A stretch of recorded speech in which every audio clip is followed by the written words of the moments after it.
Welcome back. Now let's take a quick look at Nigeria's currency market. I'm being joined by Collins Akinemehin, that's FX dealer with FSDH Merchant Bank. Good afternoon, Collins. Thank you very much for joining us. Good afternoon. So what's the behavior of the Naira today versus the dollar? The Naira has been stable. At the newly introduced NAFEX window, it opened today at 377, while the interbank market, it's been around 305 for a while. So what are we likely to see at the close of market? Yeah, we're likely to see it stabilize at those levels, along with parallel markets under 370. Again, we need to have some context. The drivers of the FX market have largely been the central bank, as well as some foreign investors in recent weeks. So what has happened is, compared to what we saw last year, where there was significant challenge with FX supply, in January, CBN began its sustained intervention, such that over $7 billion has been supplied to the market through different avenues. So you had wholesale intervention, retail intervention, intervention into the SME sector, as well as for invisibles. In April, CBN introduced a new window for investors as well as exporters in order to increase the quantum of FX supply in the system. And so far, about $2 billion has come into the system. And that is why you see the rally in the equities market in recent times. A couple of days ago, CBN relaxed the bottleneck around that new window in order to encourage further inflow into the market. So we expect things to improve in the coming weeks. Regarding convergence, between the new NAFEX benchmark, new window benchmark of NAFEX, as well as the parallel market, there's been a convergence around 370. But for the official interbank rate, we don't expect that rate to move significantly beyond the 305 that it is at currently, owing to political considerations. All right. Thank you very much, Collins, for that update. We move on now. In South Africa, the Treasury says negative economic growth is a risk to fiscal targets and puts pressure on the government to intensify growth programs as a matter of urgency. Now, South Africa entered recession for the first time in 8 years, led by weak manufacturing and trade. The Treasury says this was an expected GDP outcome, introduces significant downward bias to the GDP growth estimates communicated in the 2017 budget review and projected 2017 GDP growth at 1.3%. Now let's discuss further on the South Africa's economy with an economist and the Chief Executive Officer of Ekokaya Holding Mozambique, Tanya Tome. Tonya will be speaking to us from South Africa.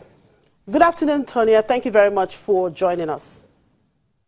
Good afternoon. It's a pleasure. Right.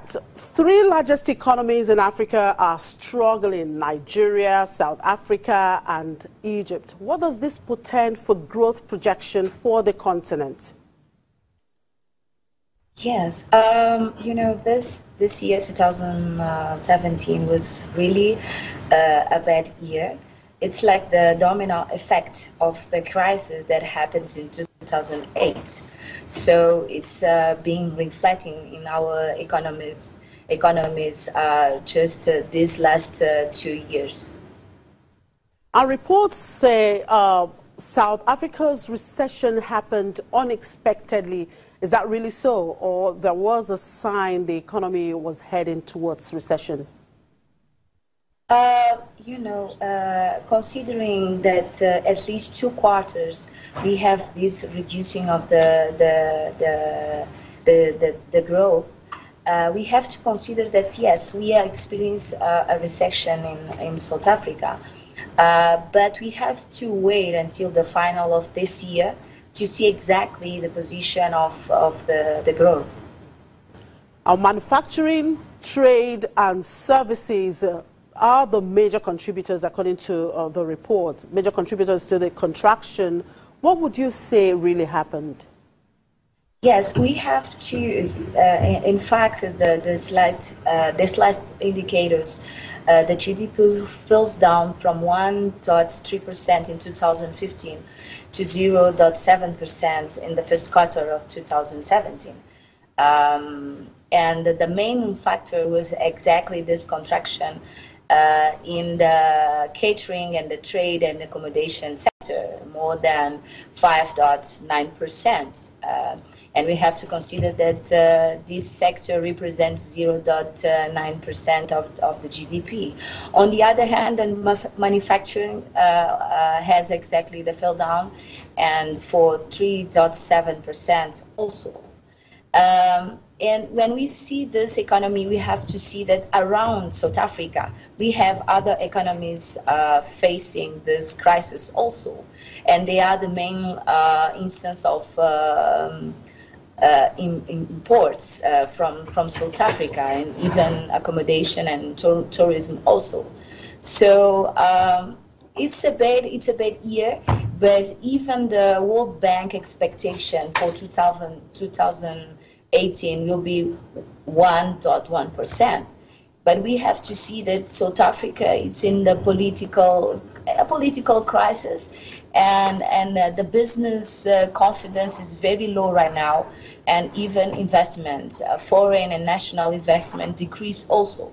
So they are the main factors of that sustain public and infrastructure investment. So if this reduce, automatically GDP will reduce also. So they have to increase that confidence to the market, to the external market, to carry on investing in the industry, and then increase a little bit more of public consumption and investment also. All right, just a quick one before I let you go. What is your outlook for that economy? For me, South Africa will be increasing a little bit more, considering that the other economies are actually in crisis right now. I'm talking at least about, for instance, Mozambique, that is in crisis. And our expectation is to returning back. But there is another thing that is very good in South Africa market.